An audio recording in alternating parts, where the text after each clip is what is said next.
Hai guys, kembali lagi di channel 247 Cinema. Kali ini saya mencoba mereview film yang berjudul The Equalizer 2. Film ini dirilis pada tahun 2018. Saya doakan bagi para penonton sehat selalu, dimurahkan rezeki, dan diberi umur panjang. Makan anggur di pinggir kolam daripada nganggur mending nonton review film.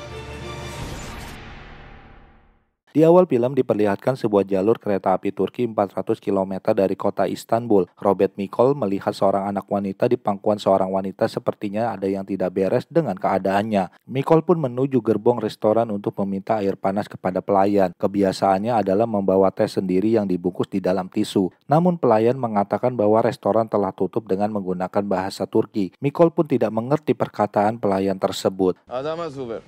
Abi kapattık ama.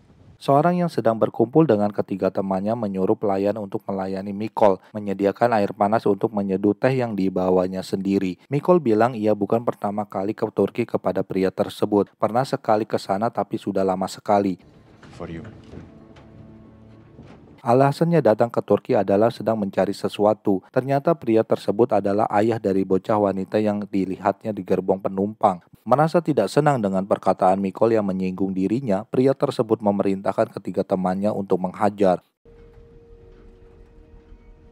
Seperti biasanya, Mikol selalu mengatur waktu untuk mengalahkan lawan-lawannya, hanya dalam waktu yang singkat seperti di film sebelumnya di Equalizer 1. Film berlanjut di Boston, Massachusetts. Ibu sedang berlari ke sebuah kantor pengacaranya untuk menemui putrinya yang telah diantarkan oleh Mikol yang diambil dari penculik, yaitu ayahnya sendiri. Dikisahkan dalam film kali ini, Mikol kesehariannya berprofesi sebagai supir taksi online yang mengantarkan penumpang mengelilingi kota Boston dan selalu membawa buku dalam setiap aktivitasnya. Film berlanjut di Brussels, Belgia. Seorang istri dibunuh oleh sekelompok teroris bersenjata di depan mata suaminya sendiri di dalam rumahnya dengan alasan hanya ada nama Calvert di dalam saku para pembunuh bayaran itu. Kemudian kelompok tersebut menembak Calvert tepat di mulutnya sendiri. Merekayasa seolah-olah Calvert lah yang membunuh istrinya lalu bunuh diri. Bermacam-macam penumpang yang naik ke dalam mobil Mikol. Ada yang berdoa, menelpon ibunya sedang diterima di kampus ternama, dan lainnya lagi. Hari itu juga menjemput seorang kakek yang bernama Samuel, meminta diantarkan ke sebuah tempat fotokopi dengan hanya membayar sekian sen saja. Tinggal di apartemen seorang diri, hanya tumpukan buku yang meramaikan kamar tersebut. Ia habiskan waktunya untuk banyak membaca dan mengusir rasa kesendiriannya. Thank you. Seorang penumpang meminta diantarkan ke bandara karena ia mau ke Irak dalam rangka melaksanakan tugas pertamanya. Keesokan harinya, Mikol membawa penumpang yang merupakan tiga bocil sehabis pulang sekolah yang sepanjang perjalanan sangat ribut sekali. Dilanjutkan menarik kembali dan mendapatkan penumpang yang terlihat gusar sepanjang perjalanan selalu berdoa membaca kitab.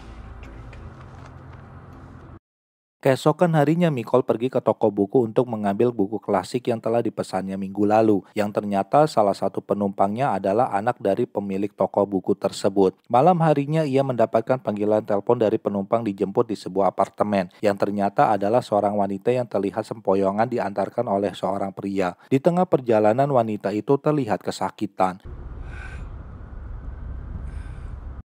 Setelahnya, Mikol kembali ke dalam apartemen tempat penjemputan dengan alasan bahwa kartu kredit yang diberikan tidak berlaku dan ia pun dipersilahkan masuk. Ternyata di dalam kamar tersebut terdapat beberapa pemuda yang sedang berjudi dan habis mengerjai si wanita. Mikol pun membawa wanita itu ke sebuah rumah sakit untuk mengeluarkan isi perutnya, bukan ke tempat tinggalnya. Mikol meminta isi dari kamera, HP, apapun yang bisa merekam perbuatan mereka kepada si wanita. Alih-alih mengambilnya, mereka mempersiapkan untuk menyerang Mikol, lalu menghitung waktu yang dibutuhkan untuk membantai lawan-lawannya.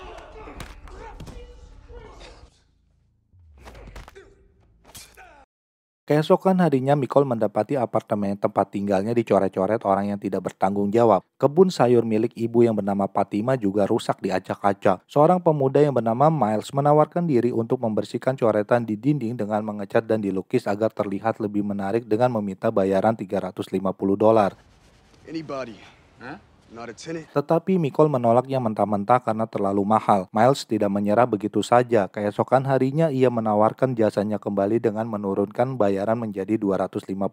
Hal tersebut disetujui tetapi dikerjakan setelah pulang sekolah. Sekembalinya pulang dari narik taksi online, Nicole mendapati lampu kamar apartemennya menyala. Ternyata adalah sahabat lamanya yaitu Susan, mantan agen yang selalu membantunya mengenai informasi dari para penjahat yang berada di dalam kamarnya. Susan beralasan datang ke Boston untuk mengadakan sebuah rapat. Ternyata hari itu adalah hari ulang tahun dari mendiang istri Nicole yang bernama Vivian, yang telah lama meninggal karena dibunuh oleh para penjahat. That's what Vivian would have wanted. Keesokan harinya Nicole menemani aki-aki tua yaitu Samuel. Ia selalu bercerita mengenai masa mudanya terpisahkan oleh adiknya yang bernama Magda karena perang berkecamuk, serta lukisannya yang dilelang $12 juta di Paris. It helps when you have nobody. Sam masih saja terobsesi akan lukisannya yang berharga jutaan dolar, padahal ia tidak mempunyai cukup bukti bahwa lukisannya itu adalah hasil karyanya. Sam menunjukkan sebuah foto Magda saat masih muda, satu-satunya foto yang masih ada sampai saat ini. Itu adalah hadiah ulang tahun Magda yang diberikan oleh pamannya. As a young artist just beginning, but Di tempat lainnya, Susan sedang mengadakan meeting online membahas mengenai pembunuhan suami istri yang terjadi di Brussels. Detektif Deb bilang tidak ditemukan sidik jari orang lain dan mereka mengira si suami yang membunuh istrinya lalu bunuh diri. My brother painted that. Keesokan harinya, Miles mulai mengerjakan pengecatan apartemen sesuai jam yang telah ditentukan oleh Nicole. Sepulang sekolah tepat di jam 3.15 sore. Malam harinya, Nicole mengantarkan Susan ke bandara yang mau pergi ke Brussels untuk menyelidiki terkait pembunuhan suami istri di rumahnya. Sesampainya di Brussels, Susan dan Deb langsung mengecek seisi rumah dan tidak ditemukan hal yang janggal di sana. Deb bilang rekening suaminya juga tidak bermasalah, tidak ada perselingkuhan dan lainnya yang membuat keretakan rumah tangga. Text, emails. Sesampainya di hotel, Susan dan Deb masuk ke dalam lift bersama beberapa tamu. Tepat di lantai 16 ia turun dari lift padahal tidak menekan tombolnya bersama dua tamu kamar lainnya. Saat berada di depan pintu kamar, Susan diserang oleh dua orang laki-laki yang satu lift dengannya sehingga masuk ke dalam kamar. Mereka berdua menghajar dengan alasan untuk mengambil uang yang dimiliki oleh Susan. Sempat melawan kedua perampok tersebut, namun karena kalah tenaga akhirnya Susan menyerah di tangan mereka berdua. Grandmother was wise. Hey, Brian.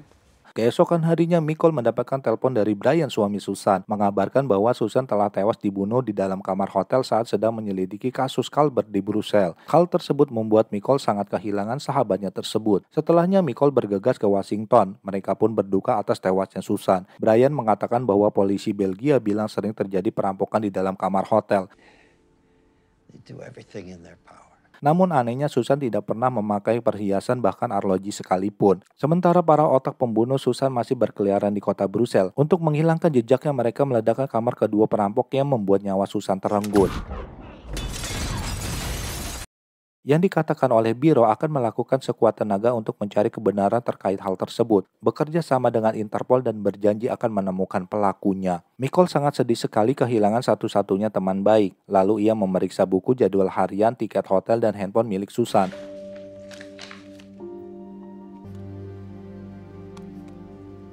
Karena HP-nya tidak dapat dibuka, sehingga Nicole menyalin isi memori HP milik Susan ke dalam laptopnya, sambil mendengarkan berita mengenai badai yang akan terjadi di Amerika. Terlihat semua rekaman CCTV saat Susan, Deb bersama pembunuh saat masuk ke dalam satu lift yang sama, membuat Nicole penasaran sehingga mengulang-ulangnya beberapa kali.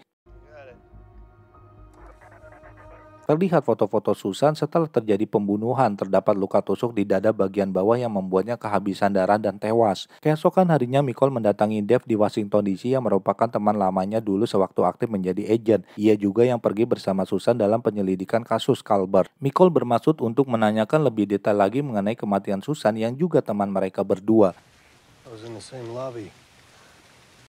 Deb teringat sewaktu dulu mereka berdua masih aktif dalam satu tim. Setelah kejadian bom meledak di sebuah hotel yang mereka sedang menginap di dalamnya, Nicole menghilang begitu saja, tidak ada kabarnya lagi. Nicole bilang menurut laporan otopsi bahwa Susan ditusuk dari jarak dekat di dalam kamar hotel.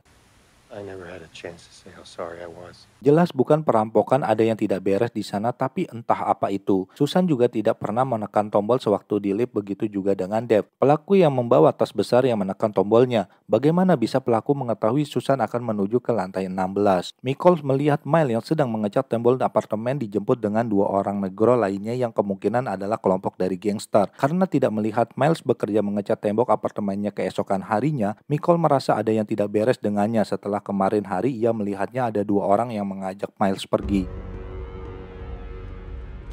Michael pun mendatangi markas gangster yang mengajak dan mempengaruhi Miles. Miles dibujuk oleh mereka harus menembak pembunuh kakaknya sambil dicekoki narkoba yang ditaruh di dalam makanan. Michael pun datang untuk membujuk Miles pulang dan tidak bergabung dengan para gangster yang menjual senjata dan narkoba. Awalnya Miles menolak ajakannya dengan alasan dari sana ia akan mendapatkan uang. Tapi akhirnya setelah mendapatkan ancaman, Miles mau ikut pulang juga. Michael juga mereka-reka adegan terbunuhnya Calvert dan istrinya yang menurut laporan pelakunya adalah Calvert sendiri. Membunuh istrinya terlebih dahulu lalu bunuh diri. Ia mencoba memperagakan dari arah mana posisi peluru ditembakkan kepada istri dan Calvert jika memang pembunuhnya adalah Calvert sendiri. Setelahnya, Michael kembali ke kamar apartemen lalu menelpon Dave yang sedang menyelidiki hasil otopsi Susan. Ia menanyakan apakah Calvert bertangan kidal yang ternyata adalah tidak. Michael menginfokan bahwa istri Calvert ditembak oleh pelaku yang bertangan kidal. Ada orang lain di rumah itu dan akan mengabarkan Dave jika mendapatkan pengetahuan lagi. Keesokan paginya Miles mendatangi Michael yang sedang masak sambil mendengarkan ramalan cuaca yang semakin hari semakin buruk. Badai besar akan menghantam daratan Amerika. Miles menawarkan diri untuk mengecat kamar itu karena temboknya sudah pada retak. Yo, this wall need a paint job. Yeah, it does. Dengan bayaran $115, Michael setuju akan hal tersebut asalkan membaca sebuah buku yang diberikannya. Setelahnya Michael kembali menarik taksi online karena beberapa hari sudah libur disibukkan dengan urusan tetangga dan teman dekatnya yang tewas. Seorang pria meminta diantarkan ke bandara namun Michael menaruh curiga kepadanya. Ia selalu melihat kaca spion untuk mengawasi gerak-geriknya yang memperhatikannya dengan tatapan tajam. Dan benar saja pria tersebut mengeluarkan sebilah pisau dapur yang biasa dipakai emak-emak untuk masak. Michael pun segera melakukan manuver berjalan zigzag agar pria tersebut terpelanting di jok belakang. Dengan keahliannya yang sangat terlatih, Michael berhasil menembak si pria yang belum diketahui dari gangster mana berasal. Ia pun membuka HP milik si pria itu yang berisikan enkripsi ala militer dan membakar mobilnya sendiri untuk menghilangkan jejak. Keesokan paginya, Michael mendatangi rumah Dave yang sedang sarapan pagi seadanya bersama keluarga, karena mereka akan pergi beraktivitas seperti biasanya. Lalu Dave mengenalkan istri dan kedua anaknya kepada Michael. Pleasure to meet My you, pleasure. Robert. These are our daughters. Michael memberikan sebuah HP yang diambil dari pria yang kemarin mau membunuhnya kepada Dave. Semua aktivitas terkait pembunuhan di Brussels berafiliasi dengan pria tersebut. Terdapat enkripsi militer di dalam HP itu. Menurutnya, siapapun yang dicari dia menelpon ke HP tersebut. Kemudian Michael pun mencoba menelpon sebuah nomor yang ternyata adalah nomor dari Dave sendiri. Ternyata Michael sudah mengetahui dan curiga bahwa dalam semua itu adalah Dave. Dave menceritakan semuanya yang terjadi. 3 bulan setelah Michael tidak ada kabar menghilang entah kemana, pemerintah menutup divisi tempat Dave bekerja lalu ia bekerja di swasta menjadi pembunuh bayaran. Membunuh siapa saja nama yang ada di secari kertas. Family. Ia dibayar untuk setiap nama yang dibunuhnya, hanya mengikuti perintah dari pemberinya. Michael tidak habis pikir gegara uang Dave rela membunuh temannya sendiri yang notabene adalah teman dekat Michael juga. Menurut Dave, Susan adalah seorang yang harus mati karena hanya dia yang mencari pelaku pembunuhan Calvert bersama istrinya. Dan yang menusuk Susan dari dekat adalah Dave sendiri. Dave pun menabuh genderang perang kepada Michael. Ia harus mempertanggungjawabkan atas perbuatannya tersebut karena telah merenggut teman yang sudah dianggap seperti keluarganya sendiri. Dave berdalih bukan dia seorang diri yang melakukan pekerjaan semacam itu. Teman lain yang seangkatan dengan mereka berdua juga melakukan pekerjaan yang sama menjadi pembunuh bayaran. Michael menemui teman lamanya yang lain dan memperingati semuanya segala perbuatan harus ada pertanggungjawabannya. Karena telah membunuh Susan, maka Michael akan membunuhnya satu persatu dari mereka semua. Said it right. Michael segera meninggalkan rumah itu dengan menumpang mobil istri Dave yang akan mengantarkan kedua anaknya pergi ke sekolah dan menanti mereka di tempat yang akan ditentukan. Michael mempunyai firasat Brian akan menjadi incaran untuk dibunuh selanjutnya. Dengan seketika ia membawa Brian pergi dari rumahnya dan benar saja 2 orang anak buah Dave datang ke rumah Brian. Karena kelaparan, Miles yang sedang mengecat kamar apartemen mencoba menelpon Nicole bermaksud untuk meminta izin mengambil makanan yang ada di dalam kulkas. Tanpa diduganya, anjing di luar apartemen menggonggong dan terlihat seorang pembawa pizza yang ternyata adalah salah satu anak buah Deb ingin masuk ke dalam kamar Nicole. Kemudian Deb bersama salah satu anak buahnya membuka kunci pintu utama kamar. Miles sangat ketakutan disarankan masuk ke dalam ruangan rahasia yang berada di balik lemari buku dengan tombol pintu di bawah jejeran buku yang ada. Dave mencari-cari ruangan rahasia karena ia mengetahui bahwa Nicole menyediakan ruangan itu dari kebiasaan di masa lalunya. Ia mengecek sebuah cermin yang di baliknya terdapat ruangan rahasia. Hampir saja Miles terkena tembakan oleh Dave. Nicole segera menelpon karena mengetahui bahwa Deb berada di rumahnya dari monitor CCTV yang berada di sudut atas setiap ruangan, menyarankan Deb agar mengejar ke rumah Mac yang berada di tepi pantai. Dengan alasan habis pulang dinas mau mengecek gas di rumahnya, Nicole meminta izin kepada petugas penjaga kota untuk melintas, padahal kota tempat Nicole sedang dievakuasi terkait badai. Karena dirasa sudah aman, Miles keluar dari ruangan rahasia. Namun ternyata Deb bersama anak buahnya cuma berpura-pura pergi, alhasil Miles disandra oleh mereka berdua. Deb beserta ketiga anak buahnya yang sekaligus teman seperjuangan ketika bekerja dulu mengejar Nicole sampai ke rumahnya. Karena tidak diizinkan melintas jembatan, mereka menembak petugas yang berjaga. Badai besar akan datang menuju kota tempat Nicole tinggal yang tepat berada di bibir pantai. Sesampainya di sana, ia langsung memarkirkan mobil di dalam tenda yang telah ada. Deb bersama teman-temannya juga sudah terlihat berada di kota yang sedang dilanda badai. Mereka mencari keberadaan Nicole yang sedang mempersiapkan kedatangan mereka. Reuni teman seperjuangan dulu, namun reuni yang satu ini berbeda dengan yang lainnya. Mereka berempat mau membunuh Nicole. Begitu juga sebaliknya, Nicole akan membunuh mereka satu persatu. Deb pun menepikan mobilnya tidak jauh dari rumah Nicole. Mereka langsung bergerak. Deb menuju dan naik ke atas tower agar bisa mengawasi gerak-gerik dari Nicole. Sementara seorang darinya masuk ke dalam rumah yang bercat kuning. Seorang lainnya bernama Kovac masuk ke toko tempat jahit. Nicole langsung menancapkan tombak panah dan mendarat tepat di kepalanya. Deb terus mengawasi mereka dari atas tower. Seorang lainnya masuk ke dalam tempat jahit memastikan Kovac telah tewas. Terlihat sesekali Nicole olehnya namun pergerakannya cepat sekali. Seorang lainnya bernama Eri dapat Nicole bantai dengan keahlian bela diri yang dimilikinya.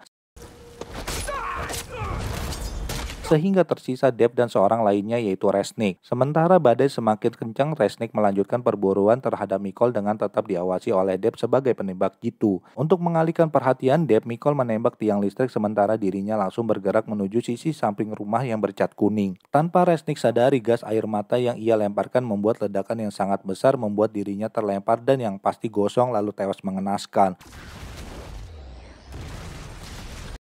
Kini tersisa Deb seorang diri, sementara Nicole mencoba untuk mendekati tower untuk naik ke atas dan menghajar Deb yang telah membunuh Susan dengan kejam. Deb menembak sebuah bagasi mobil yang ternyata di dalamnya terdapat Miles yang sedang dibekap kaki dan tangannya menggunakan lakban. Deb terus menembaki mobil yang mungkin saja mengenai Miles, tetapi Nicole tidak terpancing oleh bujukannya agar menampakkan diri karena Deb pasti akan membunuhnya dan juga Miles. Tak disadari badai yang begitu kencang menyapu badan Deb sehingga dia terpelanting dan untung saja tidak sampai jatuh dari atas tower yang cukup tinggi. Nicole pun telah berada di atas tower untuk saling beradu kehebatan. Teman lama bertemu tidak dengan perdamaian malah bertarung layaknya musuh. Pada akhirnya Nicole pun dapat menusuk dada dari Deb seperti yang Deb lakukan kepada Susan. Lalu mendorong tubuh Deb ke tepi pantai yang di bawahnya terdapat banyak batu sehingga membuatnya mejret. Akhirnya Miles juga dapat terselamatkan walaupun kakinya tertembak oleh peluru. Miles juga masih penasaran sampai saat ini belum mengetahui siapa sebenarnya Nicole, mempunyai keahlian bertarung dan menghadapi para gangster serta pembunuh bayaran yang begitu hebatnya.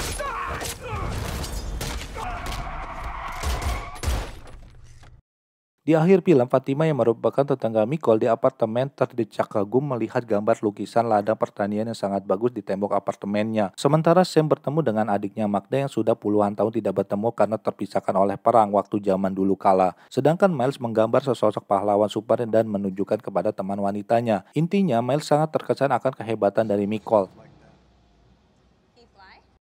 Setelahnya Nicole kembali menepati rumahnya di pinggir pantai yang pemandangannya sangat bagus. Sampai di sini film pun berakhir, sampai jumpa di review film selanjutnya.